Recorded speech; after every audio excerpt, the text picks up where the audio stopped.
Hey guys, welcome to episode number 2 of my podcast. I'm super excited to share my faith with you guys, and I think this will be a pretty quick episode. I just wanted to talk about Christianity and really just key stats of people that say they're Christians and actually aren't, and just kind of have that conversation with you guys. And if you're new here, this is a new podcast, so we're just walking with Christ, and I invite you to join along. If you want to subscribe, cool. If not, all right, it's free, no pressure though. But seriously, I just have one. And a question is, did you know that only 1% of people you see every day, maybe even less, are actually living out the word? Because this is chilling to see that 6 to 9% of Christians actually live it out in the world. So imagine leaving all that other percent.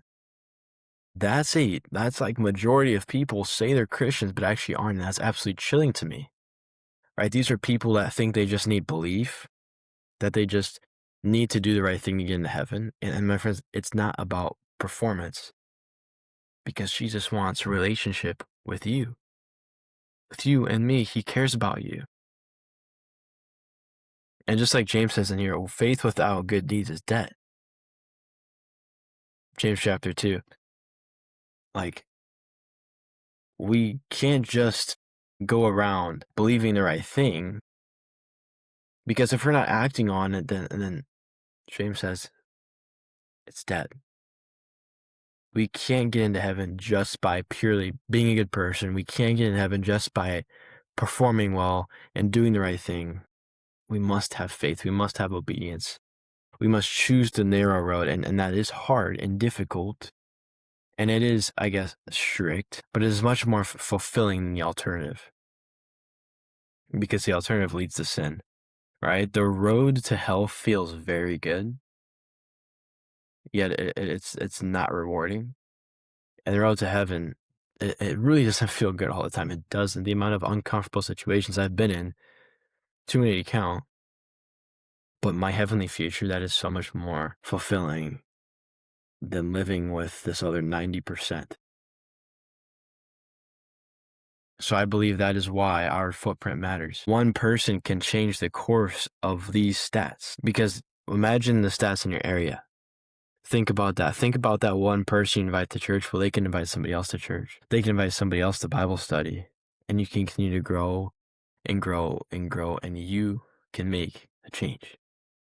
This is what this is about. This is what I'm trying to kind of convey here, that we need to bring more people in the kingdom. And this is the stuff that we need to pay attention to, because it's chilling to see how many people we could even see in church that say they're Christians but actually don't live it out. And that's so shocking to me. That's so shocking to me. So I wanted to go ahead and look at some stats, because there's a lot of people that say they just think they need to do the right thing, or performance-based, right? Performance-based religion or belief. They think they need to do the right thing to get in heaven. So I want to look at a couple of these things that people think they need to do. Just only this, by the way. Being a good person. Okay. Charitable actions. Donating money, volunteering, helping the poor, or civic responsibility. Just being a good citizen, following the great laws.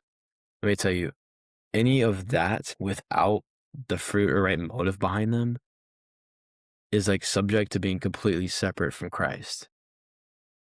Because if we're doing charitable actions and donating money, well, are you thinking about how that person needs more than you? Or are you thinking about how that can make your day better? Because there's a lot of times to where we see somebody on the side of the road, poor and need money, and we scoff at them. We're like, dang it, like, all right, like, please get out, please get away from my window, please move. Like, this is really uncomfortable. What if we just give them a couple bucks that we know we're just gonna blow on something at the gas station? Not even about that, but it's like they could use it a lot more than me. You have no idea what the person next to you is going through. And that is why I think it's super reckless to think that this is purely based on performance, because if we're doing these things not for the right reason, then they can become very self-centered and very evil. So we cannot just donate our way to heaven. We can't just be a good person and expect to get there. We can't just be a good citizen and obey the laws and vote and do the right thing. That's not going to get us there either. Definitely not. Politics isn't going to get us there. That's for dang sure. And we know that. Some people don't. Right? Traditional religious practices. This is another one that I genuinely feel. Because I used to live in the fact that like it was just important to go to Christmas and Easter, right? When coming from my Catholic background, Christmas and Easter was like the biggest things, and that's when I saw the church packed the most. That's when we see any church packed the most, because a lot of people think we at least need to show up on Christmas and Easter, right? The two big holidays. But what I feel like is like, imagine coming to church back the next week. If you think this is great, just come back next week, because it's all great, right? So a lot of people think they just need to go to the big services. Cool. Life milestones. Just participating in the Christian wedding. Getting baptized. Having a Christian funeral. If that's true, that people only think it's necessary to just practice the right things and do that only, my friends, we have some praying to do. General prayer, right? Let's just pray occasionally during crisis or meals. Let's just talk to God when we need him, right? When we need to get something out of him. My friends, he's here for relationship and not just to be used like that. I'm telling you, he loves you, and he loves you a lot more than what you're thinking. Because if he wants a relationship with you, a relationship needs communication, right? So you're not just gonna talk to somebody when you need them. You're gonna love that person too. So God wants you. He wants to communicate with you and not just pray for you, or not just do things for you when you feel like it.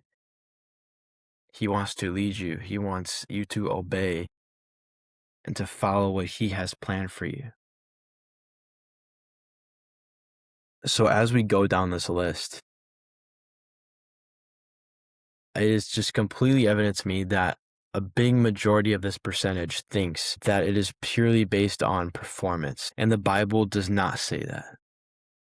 The Bible doesn't say perform well and you'll get into heaven. Perform the best and you'll get into heaven. Actually, it's the complete opposite. It's actually become a servant, right? If anyone among you is willing to become a servant, you will be called the greatest. Right? Not performing the best, not doing the best, not being the best, but being a servant, right? That reminds me of the song that Jesus came down to the lowest of lows, one of the most insanely prophetic songs ever heard, because that is truly what we are compared to the ultimate glory of heaven. Spotless, sinless, perfect Jesus came down to save us sinners.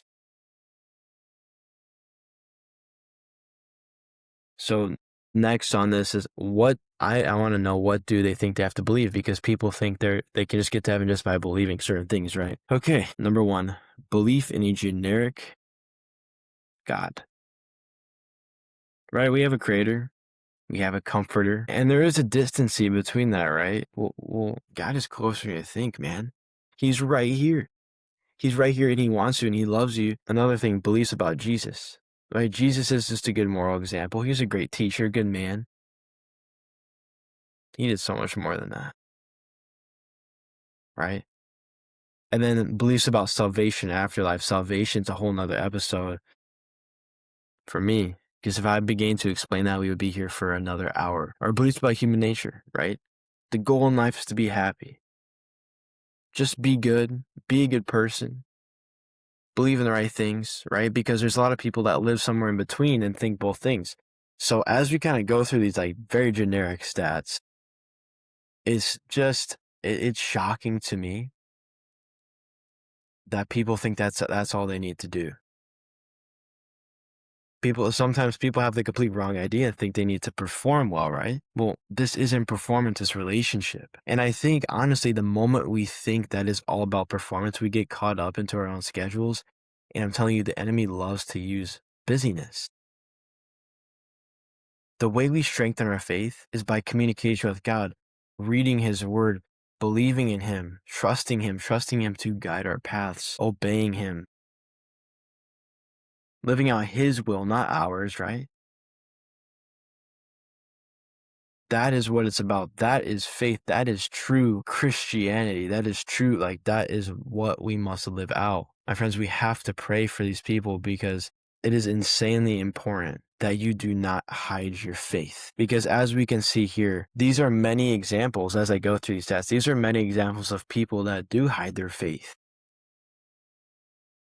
right? They have the faith to do the good works. They have the belief to do the good works, or that's what James says. They have the belief, they have the faith, but they're not acting on it. They're not doing it, my friends. There's no reason we should be hiding our faith, because if it's in there, if you're like, man, it's not the right time. My family, they're not gonna like it. They're not gonna take it very well. My friends, I'm gonna lose so many friends. Like, the moment you start talking about Jesus,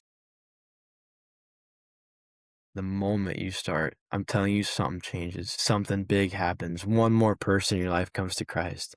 It doesn't matter if there's somebody in your life that gets so mad at you. You're like, man, why don't you hang out with us anymore? Why don't you come drink with us and do this? Who cares? Because really, that could be that person's way to realize, man, this is the way, the truth, and life. This isn't just some gimmick. This is life. This is the right way to everlasting life, because, my friends, we should be working towards our heavenly future and not just our earthly now. Because if we're living just in the earthly now, well, that is living in the world. And I think one of the biggest motivators for me is knowing that I want to work towards that heavenly future, right? Obeying God, obeying Him the best way I can every single day, following what He has planned for me. And that is challenging. It's right, the narrow road, it's harder. But for these other people, these 1% around us, they don't see that, right? They don't see the wide road and narrow. They just see what they're living in, or they do know. But it's so important to bring them along into that, getting them in community. And I know this was just a basic episode, some basic ideas about stats but really these are so important, no matter how it sounds, because we cannot leave our brothers and sisters hanging out like this. There is so much more fulfilling, meaningful action and love and relationship to Christianity than just performance or just belief. It is so powerful to have a relationship with God. And I believe that your footprint can make so much of a difference. So much. So that's what I encourage you. I encourage you to spend some time thinking about that. If you're struggling to show your faith, just take that step. Talk to somebody that you've been meaning to talk about faith for a while, right? All it takes is one step. It's one step, one conversation. Especially for these people, this other 90%, me and you, we can make a change. We can make a difference, right? Just have to listen to Jesus' command. The one command that He left us before He went up to heaven. He said, go and make. Go and make disciples of all nations. That is our command. That is His will. We are just living in His mission.